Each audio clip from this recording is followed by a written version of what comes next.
Então, uniconcordes, os aqueus clamaram: se atenda ao sacerdote e as galas do resgate se aceitem. Né? Então todos os gregos ali, temendo também a ira de Apolo, decidiram que iriam atender o pedido do ancião. Mas o Agamenon, disse não Agamenon, o Atreide. Brutal, refuga o velho com palavras duras. Então ele recusa e meio que coloca o Crises para correr de lá. Né? Ele fala que nunca mais te aviste junto às naus côncavas. Naus côncavas são os navios, né?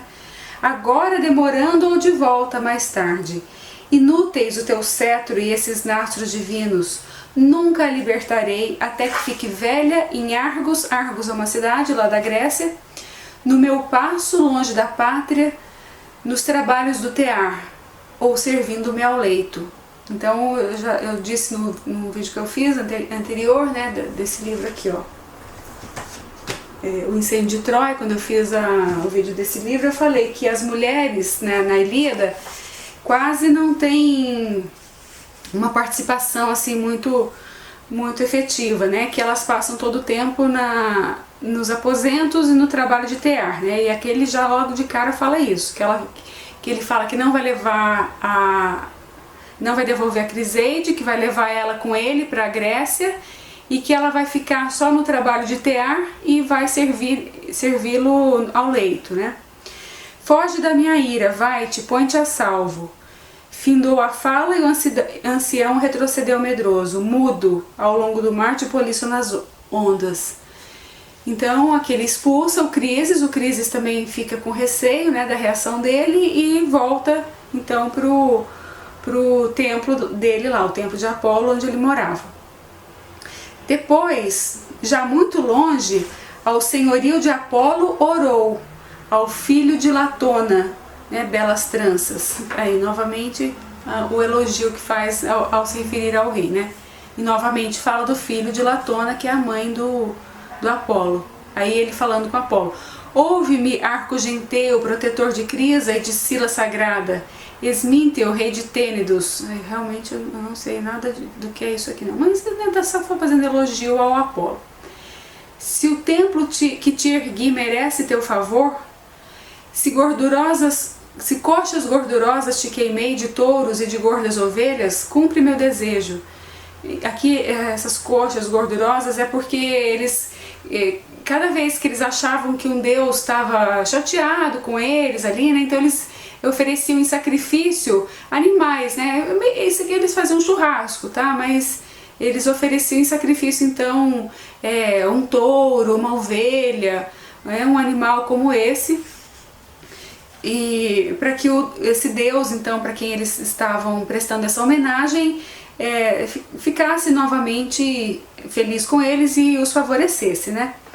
Mas então ele vai fazer o pedido. Faze os Dânaos também é outro nome dos aqueus, pagar meu pranto com tuas flechas. Súplice assim falou. Então ele faz essas oferendas e pede para que os gregos então paguem pela ofensa de ter raptado a filha dele. Ouviu o Febo Apolo, né? Então Apolo deu ouvidos ao Crises. Baixou do alto do Olimpo, coração colérico, levando aos ombros o arco e a aljava bem fechada. Então a arma que Apolo usava era um arco e flecha, né? E a espádua do iracundo retiniam flechas, enquanto Deus movia-se ícone da noite. Sentou-se longe das naus, então dispara a flecha. Então essas flechas, assim no sentido figurado que o Apolo tá arremessando ali contra o acampamento dos gregos, seria no sentido de como se fosse uma praga, assim, né? Eles começa a acontecer um monte de coisa ruim com eles. Começa uma maré muito ruim mesmo para os gregos, então são essas flechas figuradas, no sentido figurado do deus Apolo. Orriço, nem sei que palavra é essa.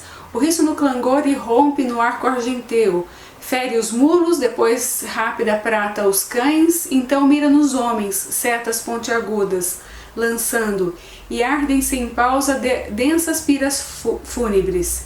9 dias sibilam flechas pelo exército, no 10º o Aquileu convoca o povo a Ágora, inspiração de Hera, a deusa braços brancos.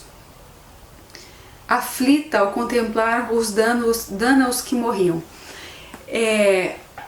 Então aqui, assim, vai ser sempre dois mundos paralelos, tá? Aqui na história. Sempre o mundo terreno e o mundo dos deuses.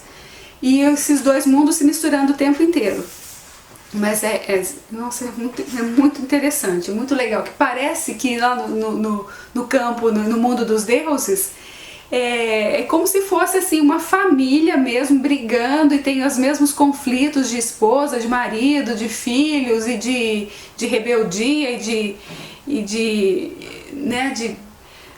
hierarquias. Então chega a ser até cômico assim essa relação que os deuses têm entre eles e como que eles protegem os humanos. Os humanos meio que são uns joguetes, uns brinquedos nas mãos desses deuses que um defende um lado, o outro defende o outro, então e eles ficam ali disputando entre si, tá? Então, mas a Hera é uma deusa também, que é esposa de Zeus,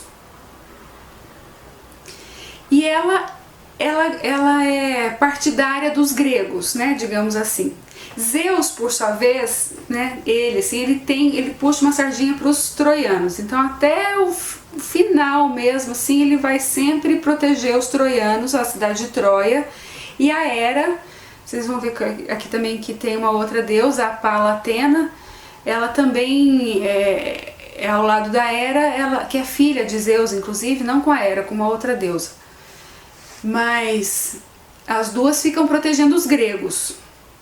Né? Então, a Hera estava lá preocupada que os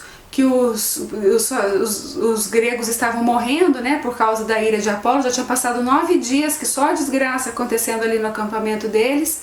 E aí ela vai e inspira o Aquiles a chamar o povo na Ágora. A Ágora ali era um espaço que eles tinham para conversar, para debater, para tomar suas decisões, né? É um termo grego, assim, é como se fosse, nas cidades gregas é como se fosse uma praça, tá? Mas ali no acampamento deles era um espaço que eles tinham para se reunir. Então o Aquiles chama o pessoal ali na Ágora, inspirado pela Hera, né, braços brancos, para eles decidirem o que fazer, porque não podia continuar como estava, né?